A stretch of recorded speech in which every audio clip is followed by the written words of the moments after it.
আসসালামু আলাইকুম। আমি এখন দাঁড়িয়ে আছি চাঁদপুর বড় স্টেশনে। তো এখানে আপনার আমাদের চাঁদপুরের যে ট্রেনগুলো আসে, এখানে এসে ট্রেনগুলো থামে। আর এখানে অপোজিট পাশে হচ্ছে আপনার চাঁদপুরের ঠোডা অবস্থিত। আর বাম পাশে হচ্ছে নদীটা। এই নদীটা একটু দেখাও। চাঁদপুরের মনোরম এই পরিবেশে আপনার প্রায় মাসে প্রত্যেকটা দিনে এখানে মানে লোকের আনাগোনা থাকে। আজকে শুক্রবার, আজকে আরো বেশি থাকবে।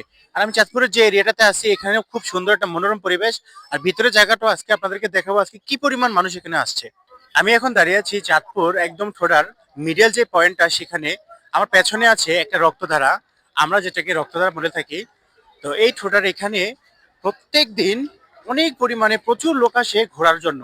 আমাদের এটা মতলবের চাঁদপুরের একটা পর্যটন কেন্দ্র। আর এখানে অনেক সময় মানুষ ঘোরার জন্য আসে এবং পাশেই থাকে একটা নদী।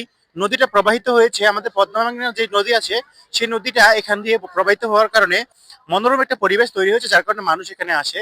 তো আমরা একটু পরে আপনাদেরকে সেই নদীর কিছু মনোমুগ্ধকর দৃশ্য দেখাবো। অবশ্যই পুরো ভিডিওটা আপনারা দেখে যাবেন।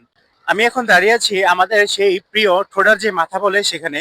তো এখানে আপনারা আমার পেছনে অবশ্যই দেখতে পাচ্ছেন যে শত শত মানুষ শুধু একটু নিজের মনকে শিহরণ জাগানোর জন্য এবং ডিপ্রেশন দূর করার জন্য কিছুটা সময় এখানে আড্ডা দেওয়ার জন্য আসছে।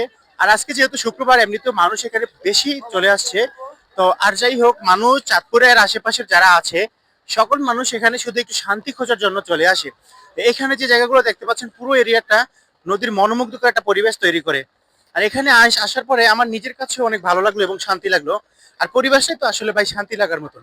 এই যে এখানে একটু দর্শকগুলো দেখাও।